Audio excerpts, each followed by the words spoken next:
Bonjour, bonjour. Je vous salue dans le précieux nom de notre Seigneur et Sauveur, le Seigneur Jésus-Christ de Nazareth. Et ce matin, nous avons une très bonne nouvelle de sa part. Et cette nouvelle est dans Jean 7, 14 à 18. Je lis tout de suite la parole de Dieu. Vers le milieu de la fête, Jésus monta au temple et il enseignait. Les Juifs s'étonnaient, disant, comment connaît-il les Écritures, lui qui n'a point étudié? Jésus leur répondit, ma doctrine n'est pas de moi, mais de celui qui m'a envoyé.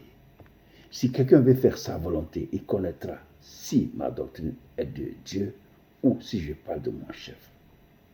Celui qui parle de son chef cherche sa propre gloire, mais celui qui cherche la gloire de celui qui l'a envoyé, celui-là est vrai, et il n'y a point en lui d'injustice.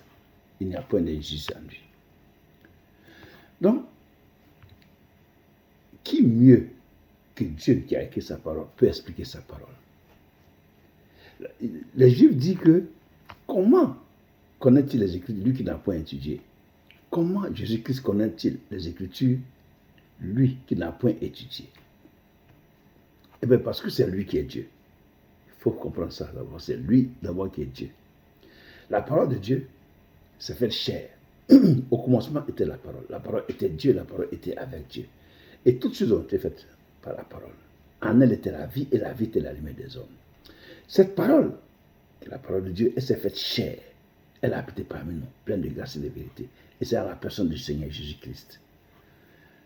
Vous voyez? Donc, quand les pasteurs vont dans une école pastorale, c'est bien. Mais qui mieux que le Saint-Esprit peut t'enseigner sa propre parole? Qui? C'est bien d'aller à l'école pastorale. Ça, c'est bien. Je vous encourage. Mais ce que je vous recommande surtout, c'est d'avoir un rapport avec le Saint-Esprit. Quand vous avez le Saint-Esprit avec vous, il vous enseigne sa propre parole. Et vous comprenez mieux sa parole. C'est ça. La Bible dit, les Juifs ont dit, comment connaît-il les Écritures? Parce qu'il connaît. Comment connaît-il les Écritures, lui qui n'a point étudié? Parce que c'est lui qui est Dieu. C'est ça. Donc, toi, mon frère, qui doute encore de la parole de Dieu, toi qui doutes de Jésus-Christ, mets la parole de Dieu en pratique. Lis la Bible et mets-la en pratique. Tu vas voir si Jésus est Dieu ou s'il n'est pas Dieu. Mais tu ne lis pas la Bible. Tu ne la mets pas en pratique. Et puis tu dis que c'est pas vrai. Ça, c'est une injustice. C'est pas juste ce que tu dis.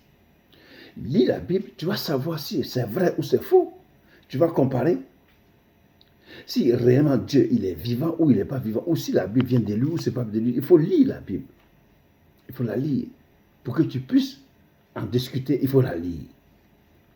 Pour que tu rencontres le Seigneur, il faut lire cette parole, la Bible.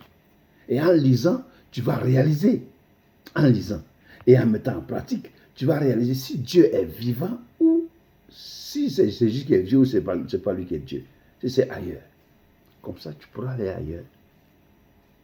Mais si tu sais que c'est Jésus qui est Dieu, en lisant la Bible, alors attache-toi à lui parce que il va te sauver.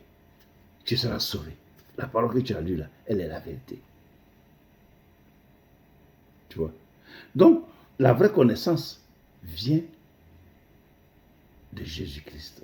La vraie connaissance vient de Dieu. La vraie connaissance vient de Dieu et à qui Dieu veut le révéler. Dieu te révèle sa parole, c'est lui qui te fait comprendre sa parole. Et cette parole-là, quand elle est révélée, elle donne la vie, elle apporte la vie. C'est pour cela que il ne faut pas se lasser de lire la Bible. Il ne faut pas se lasser de méditer la Bible. Il ne faut pas se lasser. Parce que plus tu apprends, plus le Seigneur te fait monter. Vu que devant des situations, ta source sera cette parole-là. Alors il te fait monter. Ne te lasse pas. Et cela n'est pas donné à un certain nombre de personnes. Cela est donné à tout être humain. Chacun qui veut, il a sa place. Oui. Si tu veux aller à l'école pour apprendre, mais tu peux y aller. Mais si tu veux marcher avec le Saint-Esprit, il va t'apprendre sa parole. Et si tu es sincère et honnête, il va t'apprendre sa parole et tu vas connaître sa parole. Que Dieu te bénisse. Toi, mon frère, encore, que tu hésites de donner ta vie à Jésus-Christ, viens, Jésus va te sauver. Le Seigneur Jésus-Christ est le Dieu qui a créé le ciel et la terre, qui a créé toutes choses que nous voyons là. C'est lui qui a créé toutes choses. Et il est venu pour nous montrer le vrai chemin. C'est une grâce que nous avons. Cette grâce que nous avons là, il n'y en a pas deux. C'est lui seul qui fait cette grâce. Et quand tu t'engages avec lui, quand tu fais une marche avec lui, sur la terre ici là, tu vas directement chez lui pour te reposer. C'est une grâce qu'il a donnée à tout le monde. À tout le monde. Tu comprends? C'est une grâce qu'il a faite à tout le monde. Donc, ne passez pas à côté de cette grâce. Ne passez pas à côté de cette grâce qui produit la vie éternelle. Que Dieu vous bénisse et que Dieu permette que vous preniez une décision qui les glorifie au nom de Jésus-Christ. Sachez que Dieu est toujours là. Il est prêt à nous aider. Il est prêt à nous mener, à nous faire avancer, à nous faire connaître les choses merveilleuses, les choses qui étaient cachées.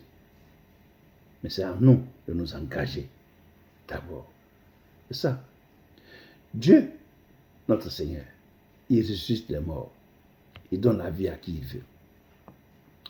Il fait tout pour nous. Mais une seule chose qu'il ne fait pas, c'est décider.